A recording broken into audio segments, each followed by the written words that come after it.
ಕ್ಷೇತ್ರದಲ್ಲೂ ಸಮರ್ಪಕವಾಗಿ ಜಾರಿ ಮಾಡಲೇಬೇಕು ಮಾಡಲೇಬೇಕು ಮಾಡಲೇಬೇಕು ಶಾಸನ ಮತ್ತು ಸಂಸದಲ್ಲಿ ಮಹಿಳಾ ಮೀಸಲಾತಿ ಜಾರಿಗೆ ತರಲೇಬೇಕು ತರಲೇಬೇಕು ತರಲೇಬೇಕು ತರಲೇಬೇಕು ಭಾರತ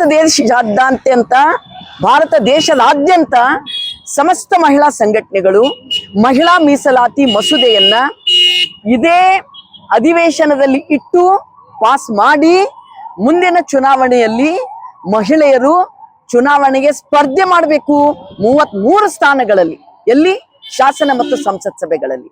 ಇದಕ್ಕೆ ಯಾವ ನೆಪ ಮಾಡಬಾರದು ಕೇಂದ್ರ ಸರ್ಕಾರ.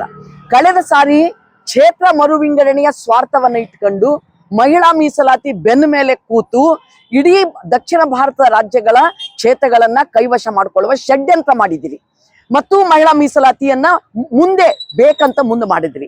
ನಾವಂತೀವಿ ಇದೆಲ್ಲ ಜೋಡಿಸೋದು ಬೇಡ, ನೇರವಾಗಿ ಮಹಿಳಾ ಮೀಸಲಾತಿ ಜಾರಿ ಮಾಡ್ರಿ, ನೆಕ್ಸ್ಟ್ ಸ್ಪರ್ಧೆ ಮಾಡ್ಲಿಕ್ಕೆ ಹಚ್ಬೇಕು. ನಮಗೆ ನೆನಪದ ಈ ನರೇಂದ್ರ ಮೋದಿ ಮತ್ತು ಅಮಿತ್ ಶಾ ಅವರ ಬಿಜೆಪಿ ಸರ್ಕಾರ ಮೊದಲ ಸಾರಿ ಪಾರ್ಲಿಮೆಂಟ್ ಅಲ್ಲಿ ಮಹಿಳಾ ಮೀಸಲಾತಿ ಮಸೂದೆ ಪ್ರೆಸೆಂಟ್ ಮಾಡಿದಾಗ ಯಾರು ವಿರೋಧ ಮಾಡಿದ್ರು? ಮನುಸ್ಮೃತಿಯ ಸರ್ಕಾರ ನಿಮ್ಮದು. ನೀವು ನಿಮ್ಮ ಉಮಾ ಭಾರತಿ MP ಆಗಿದ್ರು, ಉಮಾ ಭಾರತಿಯ ಮೂಲಕ ಮಹಿಳಾ ಮೀಸಲಾತಿ ಮಸೂದೆಗೆ ವಿರೋಧ ಮಾಡಿಸಿದ್ರಿ. ನಮಗೆ ಗೊತ್ತದ ಬಿಜೆಪಿ ಅವರೇ. ಹಾಗಾಗಿ ನೀವು ಭಾರತಕ್ಕೆ ಸಂವಿಧಾನ ಬೇಡ, ಮನುಸ್ಮೃತಿ ಬೇಕು ಅಂತ ಹೇಳಿ ನೀವು ಇದನ್ನ ನೆಪ ಮಾಡ್ಕೊಂಡೆ ಬಂದಿದ್ದೀರಿ. ಆದ್ರೆ ಇವತ್ತು ಚಳುವಳಿಗಳು ದೊಡ್ಡ ಮಟ್ಟದಲ್ಲಿ ಹೋರಾಟ ಮಾಡಿದಕ್ಕಾಗಿ ಮೀಸಲಾತಿ ಮಸೂದೆಯನ್ನ ನೀವು ಜಾರಿ ಮಾಡ್ತೀವಿ ಅಂತ ಹೇಳೋದು ಅನಿವಾರ್ಯ ಆಗ್ಯದ. ನಾವಂತೀವಿ ನೀವೀಗ್ಲೇ ಜಾರಿ ಮಾಡ್ಬೇಕು. ಜಾರಿ ಮಾಡ್ಲಾರ್ದೆ ಟಳಾಯಿಸಿದ್ರ ಜಂತರ್ ಮಂತರ್ ನಿನ್ನೆ ಮೊನ್ನೆಯಿಂದ ನಮ್ಮ ಮಕ್ಕಳು ತುಂಬಿದಾರ. ಮಕ್ಕಳನ್ನ ನಿಮ್ಮ RSS ಚೇಲಾಗಳ ಮೂಲಕ, ಪ್ರೈವೇಟ್ ಗೂಂಡಾಗಳ ಮೂಲಕ ನಮ್ಮ ಮಕ್ಕಳನ್ನ ಹೊಡಿಸಿದಿರಿ ನೀವು. ನಮಗೆ ಗೊತ್ತದ ನ್ಯಾಯ ಕೊಡೋದಿಲ್ಲ.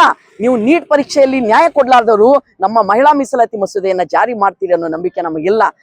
ಈ ಮಹಿಳಾ ಮೀಸಲಾತಿ ಮಸೂದೆಯನ್ನ ಜಾರಿ ಮಾಡ್ರಿ ಅಂತ ನಾವು ಆಗ್ರಹ ಮಾಡ್ತಾ ಇದ್ದೇವೆ. ಮಹಿಳಾ ಮೀಸಲಾತಿ ಸಲುವಾಗಿ ಮಹಿಳಾ ಸಂಘಟನೆಗಾರರು ಮಾನ್ಯ ಕೇಂದ್ರ ಸರ್ಕಾರಕ್ಕೆ ಒತ್ತಾಯನ್ನ ಮಾಡ್ತಾ ಇದ್ದೀವಿ.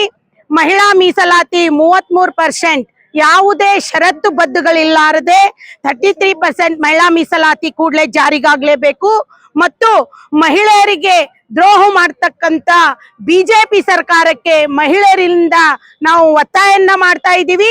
ನೀವು 2 ದಶಕದಲ್ಲಿಂದನೂ ಮಹಿಳೆಯರಿಗೆ ಸ್ಥಾನಮಾನ ಕೊಡ್ತೀವಿ, ಮಹಿಳಾ ಮೀಸಲಾತಿ ಕೊಡ್ತೀವಿ ಅಂತ ಹೇಳಿ ಬರೇ 33% ಕೊಡ್ತೀವಿ ಅಂತ ಹೇಳಿ ಮಹಿಳೆಯರಿಗೆ ಮೂಗಿಗೆ ತುಪ್ಪಾನೇ ಸವರಿಸ್ತಾ ಇದ್ದೀರಿ ಹೊರತಾಗಿ 33% ಜಾರಿಗಾಗ್ಲಿಕ್ಕೆ ನಿಮ್ಗೆ ಇನ್ನೂ ಎಷ್ಟು ಕಾಲ ಬೇಕು ಅಂತ ನಾನು ಕೇಳ್ತಾ ಇದ್ದೀನಿ.